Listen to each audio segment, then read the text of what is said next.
ඔන්න ඉතින් අද මම ඇවිල්ලා ඉන්නේ කුරුණෑගල දිස්ත්‍රික්කයේ තියෙන මාවතක නගරේන්තියක් ඇතුළට ආපුවාම තියෙන නිදහස් හරිම සුන්දර ඉතා විශේෂ තැනකට. ඉතින් මේක පිළිබඳ ගොඩක් කතා තියෙනවා අපිට කතා කරන්න. ගොඩක් විස්තර තියෙනවා. ඇත්තටම බෞද්ධයන් වන අපිට ගොඩක් වැදගත් තැනක් තමයි මේ මම ඇවිල්ලා ඉන්න තැන. ඉතින් මෙතන නම කිව්වොත් එහෙම මේ තමයි මකුලාන රජමහා විහාරස්ථාන.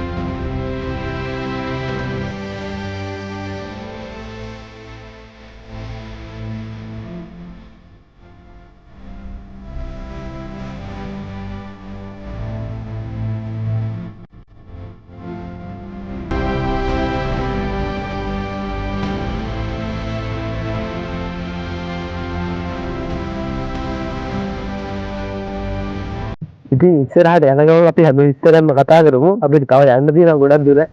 ඇත්තටම හරිම ලස්සන තැනක් තමයි මේ මකුලාන කියන්නේ. හරිම නිදහස් තැනක්. බෞද්ධයන් වෙන අපිට එන්න ඕන තැනක් තමයි විශේෂත්ව වෙනක් තමයි මකුලාන කියන්නේ. ඉතින් ගොඩක් දෙනෙක් දන්නේ නැහැ මේ මකුලානේ ඇත්තටම මොකද්ද විස්තරේ. ගොඩක් දෙනෙක් දන්නේ නැහැ ලංකාවේ ඇත්තටම ගමක් ඇතුලේ තියෙන ලස්සන හරිම නිදහස් තැනක් තමයි මේ මකුලාන කියන්නේ. බලන්න මේ සුන්දර වටපිටාව කොහොමද මේ ගමේ ලස්සන කියලා.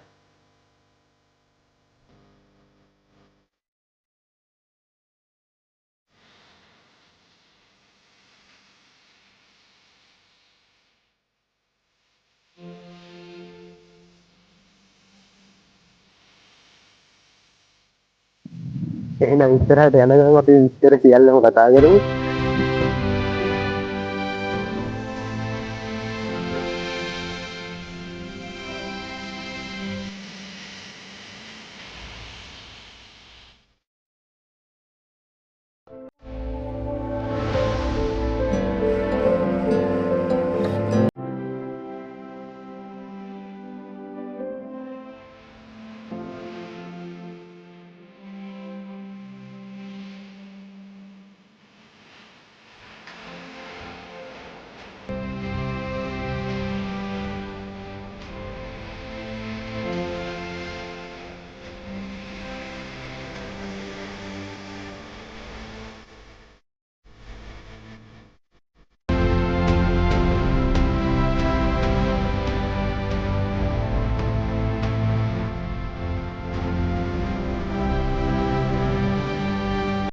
ඉතින් අපි මේ මකුලාන ගැන කතා කරමු මේ විශේෂත්ව ගැන කතා කරොත් එහෙම ඔයාලා දන්නවා බුදුරජාණන් වහන්සේ කාලේ තපස්සු වල්ලු කියලා වෙළඳ බෑන් දෙදෙනෙක් ඉඳලා තියෙනවා. ඉතින් මේ බුදුරජාණන් වහන්සේ ඒ තපස්සු වල්ලු කියන වෙළඳ බෑන් දෙදෙනාට සර්වඥ කේශ ධාතු කොටසක් දීලා තියෙනවා. ඉතින් මේ වෙළඳ බෑන් දෙදෙනා මේ සර්වඥ කේශ ධාතු වලින් කොටසක් කනකනම් බ්‍රාහ්මතුන්ට දීලා තියෙනවා. ඒ කනකනම් බ්‍රාහ්මතුන්ා මේ කරඬුවත් සමග කේශ ධාතු ගලක් උඩ තියලා එදා රෑ එතන ගත කරලා තියෙනවා. මේ ගත කරලා ඒ අනිත් දවසේ උදේ බලද්දී මේ සර්වඥ කේශ ධාතු කරඬුව වට වියනක් බැඳලා තියෙනවලු මේ මකුළුව වගේ. ඊට පස්සේ ඒ කාලේ පාලනය කරපු රජතුමාට කියලා තියෙනවා මේ පිළිබඳ. මෙහෙමයි මේ කරඬුවක් තියෙනවා. මේක මකුළුව වියනක් බැඳලා තියෙනවා. මේක අරන් යන්න බෑ කියලා. ඊට පස්සේ ඒ කාලේ පාලනය කරපු රජතුමා මේක අරන් ඵල කියලා තියෙනවා. ඒ අරන් ඵල කියන එක පස්සේ අරන් ඵල කියලා හැදිලා තියෙනවා. ඊට පස්සේ ඔන්න ඔහම අරන් යන්න ආපු වෙලාවේ මේ කරඬුවෙන් බුදු රැස් විහිදුනවලු. මේක දැකපු රජතුමා බුද්ධ ආගම ගැන ශ්‍රද්ධාව ඇතිලා පැහැදිලා මෙතන චෛත්‍යයක් හදලා තියෙනවා. මේ මකුලෝ දින බෙන්න මකුලාන තම විදියට හැදලා තමයි මේක මකුලාන රජමහා විහාරස්ථානය කියලා හැදිලා තියෙන්නේ.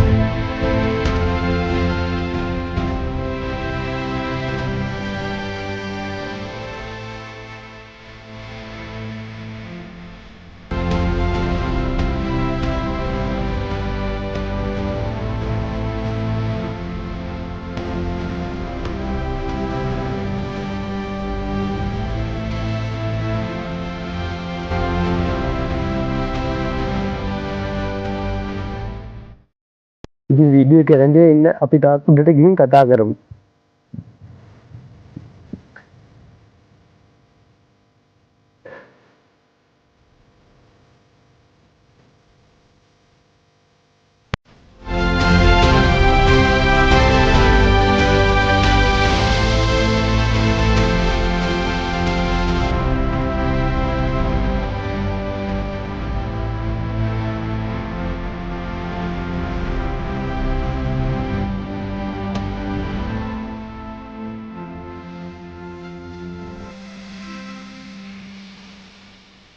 මම උඩට වැවිලා උඩට වැවිලා වාහන ලස්සන දර්ශනයක් බලන්නවා.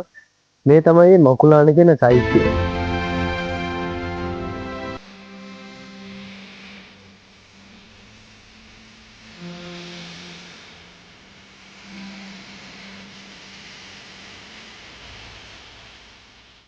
ඈත කඳුලත් එක්ක මාරම ලස්සන දර්ශනයක් තියෙන ඉතින්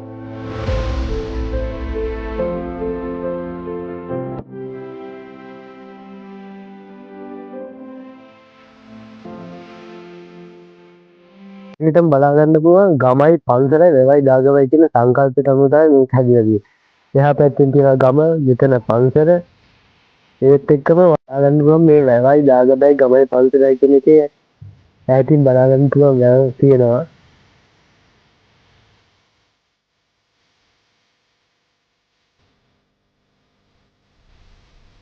කඳු යායත් එක්ක මාරම ලස්සන දර්ශනයක් තියෙන්නේ. වලාකුළුයි අත්තම ලස්සනක් තියෙන ඉතින් මේක ඇත්තටම මේ පන්සල තියෙන තැනදී උතේ කුරුණෑගල දිස්ත්‍රික්කයේ මාවත නගරයෙන් බලන්දර පාරෙන් ටිකක් ඇතුළට එන්න ඕනේ. මම ලොකේෂන් එක දාලා තියන්නම් ඩිස්ක්‍රිප්ෂන් එකේ. ඉතින් මගේ අලුත් වීඩියෝ එකට ඔයාලා කැමති නම් අනිවාර්යෙන් ලයික් කරලා ෂෙයා කරන්න.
හරිම නිදහස් මේ වගේ තැනකට ආපුවම ඉතින්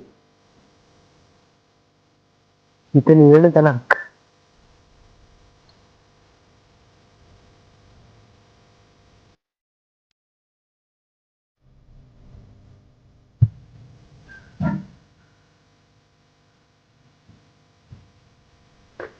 ඉතින් මම වීඩියෝ එකේ අවසානයේදී අපි ඇවිල්ලා ඉන්නවා. ඉතින් මගේ අලුත් වීඩියෝ එක ලස්සනයි නම් ඔයාලා කැමති නම් අනිවාර්යෙන් ලයික් කරලා ෂෙයා කරන්න. අයිත් අලුත් වීඩියෝ එක ආවම බලන්න අනිවාර්යෙන් සබ්ස්ක්‍රයිබ් කරලා තියාගන්න. මේ වගේ වැදගත් රේඩියෝ කට්ටිය දන්නේ නැති තැන් ඒ වගේ ඔයාලා දන්න තැන් තියෙනවා අනිවාර්යෙන් කමෙන්ට් එකක් දාන්න යන්න. Facebook page එකේ Instagram page එකේ මම වහන ෆොටෝස් අප්ලෝඩ් කරනවා. ඔයාලට ඒවා බලන්න පුළුවන්. ඉතින් තවත් අලුත් වීඩියෝ එකකින් ආයෙත් හමු වෙමු. අදට ගිහින් එන්න.